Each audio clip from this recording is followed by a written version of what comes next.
Major League team? How about that? No, you know, it's definitely an honor to be wearing a uniform again. It's something I couldn't pass up. It's an opportunity that with so much talent here, so much young talent, and they can play. And when I was asked to come down here and be a hitting coach, I really didn't think about it twice. Kind of take us through that process. When were you contacted, and what kind of conversations did you have? Well, I was contacted yesterday, and just it was a long, interesting day just to be me yesterday. And not only did they have to contact the Cleveland Indians, ask for permission, and once that was granted, then I had to go personally after the offer was made to go to ESPN, to my superiors over there, and let them know what the situation was. I didn't know if they were I didn't know the reaction, what it was going to be, but it was very positive. They were very supportive, and they just asked a few things of me, and one of them was to work last night. And it was my day off, but I came in and I did it, and it was an honor to be a Marlins sitting at Baseball Tonight. What do you know about the Marlins, the lineup, and what do you think needs to be done to kind of get things going here offensively? Well, fortunately, being in a show like Baseball Tonight, I know pretty much all the 30 teams right now, and I've definitely been keeping track of the Marlins. Having obviously a connection here really helps. With my father, it really helps. We talk a lot about the organization. I follow these guys. I follow from Lomo to Hanley's situation to Coughlin and Mike. There's so many good players here, and right now it's all about you know, having an attitude, having them. They got to get their attitude back. The attitude that we saw early on in the season is what they have to bring to the table now.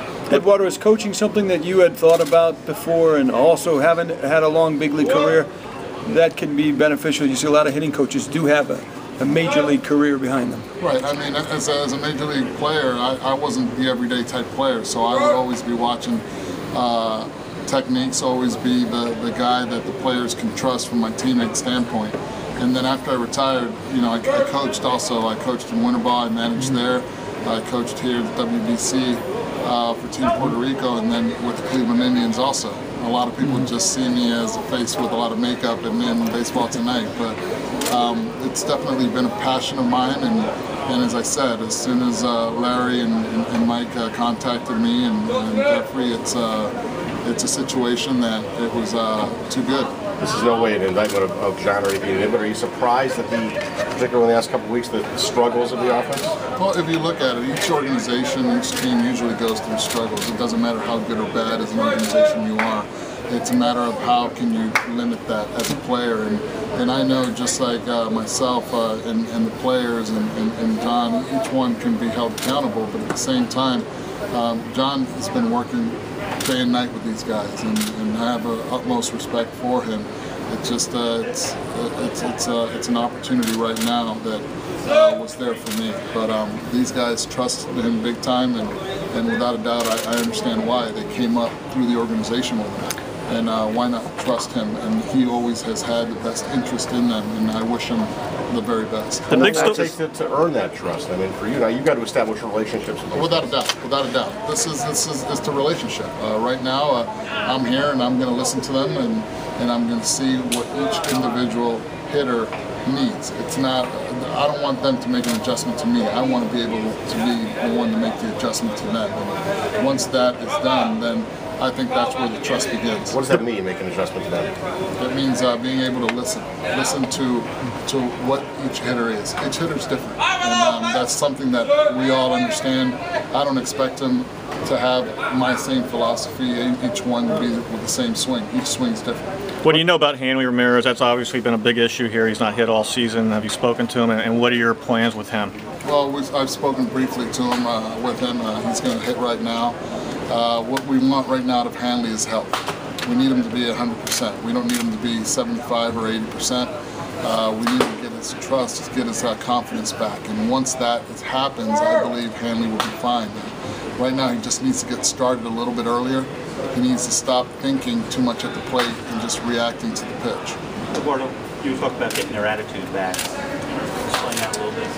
when things go wrong, you lose your attitude, and attitude's an edge that you have in the game. And right now, it's a lot of people call it egos. I call it attitude. I call it just going up, knowing that every person that's in any stadium when you're going up to hit is watching you, and they pay to watch you, and that's an attitude. It's an attitude of going with confidence up to the plate, and they need to get that attitude back in order for them to be successful. Is there a hitting coach, or perhaps your father or somebody else that you're going to pattern your teaching after? It's not teaching, it's more or philosophy. It's more of being able how to communicate with them. As I said, each one is different. You can't go out there and try to say, okay, this is my philosophy, this is who I'm going to emulate. If it's Mike Easter, which was a very good hitting coach for me, or if it was Mitchell Page, which passed away this year, they were very, very good. It's a matter now of having a game plan at the plate, knowing what the pitcher's strengths are. It's not only just about technique, it's about being in there, going in there with a plan of the play. How about executing it? Sorry about that. How about that family tie being closer to your father now? I get good cooking, that's for sure. No.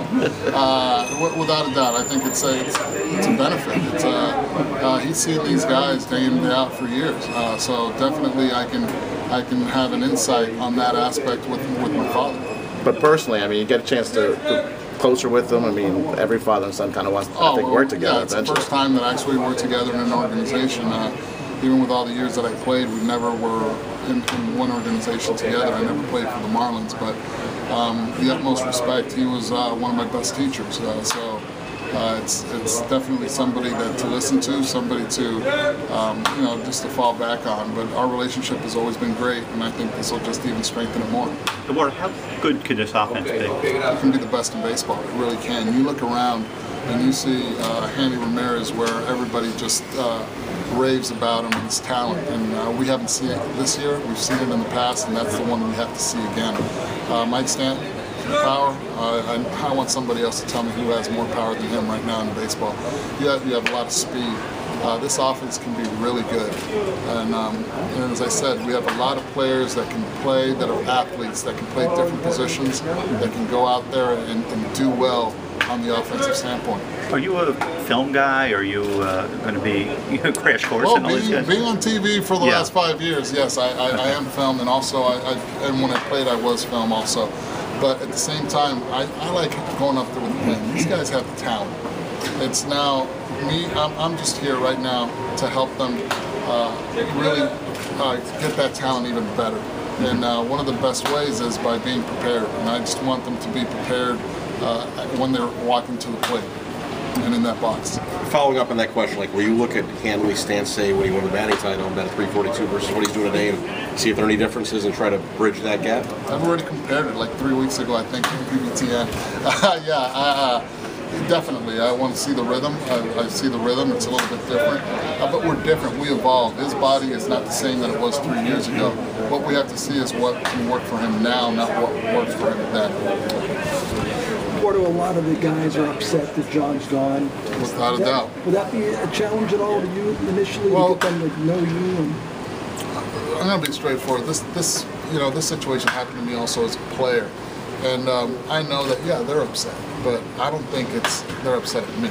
They're upset at the situation. Yes, they're frustrated with what has happened, in the past week and a half and stuff like that. But to be honest with you, this is a clean slate that we're starting here. They're professionals. They wear a big league uniform, and they know that this is a business. So I know they're not going to take it personal with me.